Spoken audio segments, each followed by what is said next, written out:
မိုးရွာနေတဲ့ညလေးတစ်ညမှာတော့ကတယောက်ဦးကြည်ပုတ်တရေခေါ်နေကိုကစားနေခဲ့ပါတယ်။တခြားကဘာမှာရှိတဲ့တရေမကောင်းစဝါးတွေကိုဒီကဘာကိုလာဖို့ဖိတ်ခေါ်ပါတယ်။ဒီကဘာရဲ့ကိတ်ကိုဖွင့်ထားပါတယ်။ဒီညသင်တို့လာမယ်ဆိုရင်ဒီဦးကြည်ပုတ်ပေါ်ကစလုံးတွေကိုရွှေ့ပြပေးပါ။အဲ့ဒီချိန်မှာပဲဦးကြည်ပုတ်ပေါ်ကစဝိုင်းပုံစံတစ်ခုကစလုံးတွေပေါ်ကိုရွှေ့သွားပါတော့တယ်။ပထမတစ်လုံးက M နောက်တော့ A T I အကုန်ပေါင်းလိုက်တော့ M A T I မတ်တီအဲ့ဒါကတေးချင်းလို့အတိတ်ပဲရပါတယ်သိမကြပါဘူးကရဲ့ကြောက်စရာအော်တန်ကြီးထွက်လာပြီးမတော်ကြသွားတဲ့ခါမှာတော့ဘာတမ်းမှမကြားရတော့ပဲ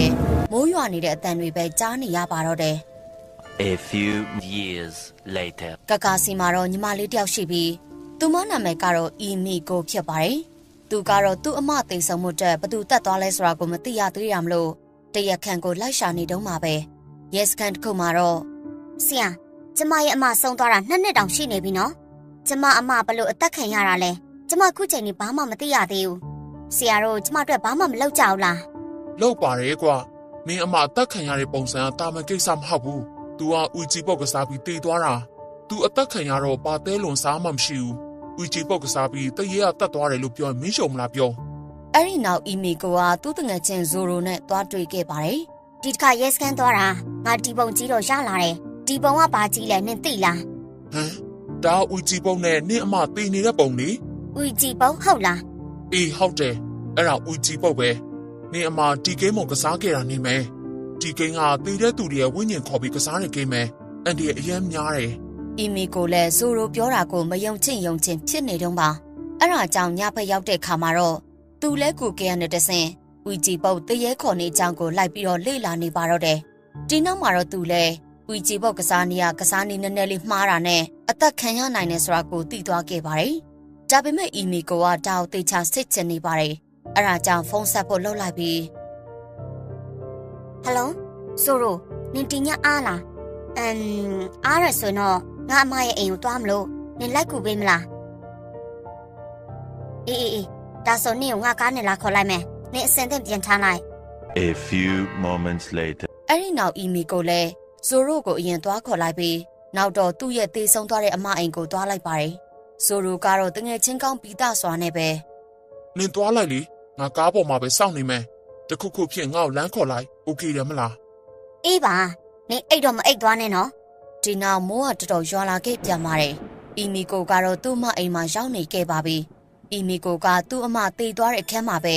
ဦးကြည်ပုတ်ကစားနေကိုကစားဖို့ဆုံးဖြတ်လိုက်တာပါ။ဘာလို့လဲဆိုတော့ဒီကစားနေကြောင်သူ့အမတေးသွားခဲ့တယ်ဆိုတာကိုသူကခုထိလက်မခံသေးတာကြောင့်ရဲရီကိုတက်သေးပြချင်တော့ပါဒီနောက်သူကဦးကြည်ပုတ်ကစားနေကိုစတင်ကစားပါတော့တယ်တခြားကဘာမှာရှိတဲ့တရေမကောင်းဆိုးဝါးတွေကိုဒီကဘာကိုလာဖို့ဖိတ်ခေါ်ပါတယ်ဒီကဘာရဲ့ကိတ်ကိုဖွင့်ထားပါတယ်ဒီညသင်တို့လာမယ်ဆိုရင်ဒီဦးကြည်ပုတ်ပေါ်ကစလုံးတွေကိုရွှေ့ပြပေးပါအချိန်တော်တော်လေးကြာတဲ့အထိဘာထူးခြားတာမှမဖြစ်လာပါဘူးငါထင်တာတော့ဒီကစားနေကကျင်းပါပဲခဲ့ပါနောက်တစ်ခါတော့ထပ်ခေါ်လိုက်ပါမယ်။တခြားကဘာမှာရှိတဲ့တရေမကောင်းဆိုးဝါးတွေကိုဒီကဘာကိုလာဖို့ဖိတ်ခေါ်ပါတယ်။ဒီကဘာရဲ့ကိတ်ကိုဖွင့်ထားပါတယ်။ဒီညသင်တို့လာမယ်ဆိုရင်ဒီဦးကြည်ပုတ်ပေါ်ကစလုံးတွေကိုရွှေ့ပြပေးပါ။ဒီနောက်ထူးဆန်းတာတွေစတင်ဖြစ်လာခဲ့ပါတယ်။အဲ့ဓာတွေကတော့ကဆိုတဲ့စလုံးတွေပေါ်ကိုစာကရောက်သွားတာပါပဲ။အဲ့ဓာကအီမီကိုရဲ့အမနာမည်ကြီးပါပဲ။ငါမဒီမှာရောက်နေလား။တေးစံဒီကိန်းမတကယ်ကြီးလားဟာငါဒီကစားနေမှာငါအမကိုခေါ်မိလိုက်တာပဲဟုတ်ပါတယ်အဲ့ဒါကလွန်ခဲ့တဲ့2နှစ်ကမှတည်သွားတဲ့သူ့ရဲ့အမပဲဖြစ်ပါတယ်အခုတော့ပတင်းပေါက်တွေရောတကားပေါက်တွေရောပွင့်လာပါပြီအဲ့ဒီလိုပွင့်လာပြီးနောက်တော့အီမီကိုတဘာဝလွန်စွာတစ်ခုကအပြင်ကိုခေါ်ထုတ်သွားခဲ့ပါတယ်အပြင်ဘက်ကားထဲမှာစောင့်နေတဲ့အီမီကိုရဲ့တငယ်ချင်းဖြစ်သူဇိုရိုတို့ကတော့အိတ်တောင်အိတ်ပျော်နေပါပြီအီမီကိုကတော့သူ့တငယ်ချင်းစီကိုယာတုံပြေးထားပြီးထွက်ပြေးဖို့လုပ်နေတာပါဟဲ့ဇိုရိုအော်တင်းကမအိတ်ပါနဲ့ဆိုအိတ်တောင်အိတ်နေသေးတယ်။နိုးလာမောက်တီးပြုံးမယ်။ထတော့ဒူးစန်းနာကတော့ဇိုရိုကအိတ်ပျော်နေရမဟုတ်ပါဘူး။အိတ်ပျော်နေတဲ့သူကတလောက်ထိနိုးရမခတ်ပါဘူး။အခုတော့အီမီကိုနောက်မှာတခုခုကလည်းလိုက်လာနေခဲ့ပါပြီ။အီမီကိုလည်းအဲ့ဒါကိုသတိထားမိသွားတာမလို့နောက်ကိုလှည့်ကြည့်လိုက်ပေမဲ့ဘယ်သူမှမရှိနေပါဘူး။အမှန်တော့သူ့အမကကားခေါင်မိုးပေါ်မှာရောက်နေတာဖြစ်ပြီးအီမီကိုကြည့်နေခဲ့ပါတယ်။အီမီကိုကတော့သူ့ကိုကြည့်လို့ကြည့်နေမှန်းတော့မသိပါဘူးအဲ့ဒါကြောင့်ပဲတရေမက အီမီကိုကိုလဲကျသွားအောင်တွန်းထုတ်ပစ်လိုက်ပါတော့တယ်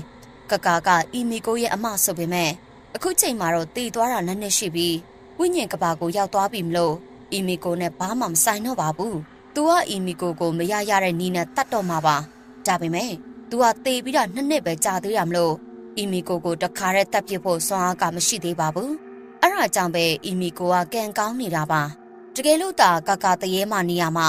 ပိုကျန်းတဲ့တရေမကိုခေါ်မိရင်အီမီကိုကချက်ချင်းတေးသွားနိုင်ပါတယ်။အခုတော့ကန်ကောင်းနေတာပါ။ဒါပေမဲ့ကာကဒီည12နာရီကျော်ရင်တေးတာ3နှစ်ပြည့်သွားမှာဖြစ်ပါတယ်။ငါမလိမ်ဘူးဆိုတော့စောနာဒီဦးကြည်ပုတ်ကစားတော့ကလေငါအမထွက်လာတာငါတွေးလိုက်တယ်။ तू ငါ့ကိုတက်ဖို့လုပ်နေရ။အေးငါလည်းထင်ပါတယ်။ဒီဦးကြည်ပုတ်ကစားနေရတကယ်ကြောက်စရာကောင်းတာပဲ။ဒီနောက်မှာတော့အီမီကိုလည်းဒီညတော့သူတယောက်တည်းမအိပ်ရဲတော့တာမလို့ဆိုတော့ကိုဒီညအိမ်မှာလိုက်အိပ်ပေးဖို့တောင်းဆိုလိုက်ပါတယ်။အိမ်ရောက်တော့အီမီကိုကပင်ပန်းနေတာမလို့ချက်ချင်းအိပ်ပျော်သွားခဲ့ပါတယ်။ဆိုတော့ကတော့ကားပေါ်မှာကလေးကအိပ်နေတာမလို့အိပ်လို့မရသေးပါဘူး။အိပ်လို့မရတဲ့နောက်ဆုံးတော့ဘာလို့ရင်ကောင်းမလဲစဉ်းစားနေတော့မှပဲဝီကြီးပုတ်ကစားနေကိုသွားပြီးတတိယလိုက်ပါတယ်။ဒီညကြမှာဇိုရိုရဲ့စိတ်တွေကထဖောက်သွားတယ်ပြောရမှာပါ။သူဘာလို့ဒီကစားနေကိုကစားချင်လာမှမသိပါဘူး။ဒါပေမဲ့ဝီကြီးပုတ်တရေခေါ်နေကိုစကစားဖို့လှုပ်လိုက်ပါပြီ။တခြားကပောင်မှာရှိတဲ့တရေမကောင်းဆိုးဝါးတွေကိုဒီကပောင်လာဖို့ဖိတ်ခေါ်ပါတယ်။ဒီကပောင်ရဲ့ဂိတ်ကိုဖွင့်ထားပါတယ်။ဒီညတင်တို့လာမယ်ဆိုရင်ဒီဝီကြီးပုတ်ပေါ်ကစလုံးတွေကိုရွှေ့ပြပေးပါ။သိမကြလိုက်ပါဘူး။စလုံးတွေထဲက MATI မတ်တီပေချင်းတရားဆိုတာကိုအရင်ဆုံးပြလိုက်ပါတယ်။အဲ့ဒီနောက်တော့က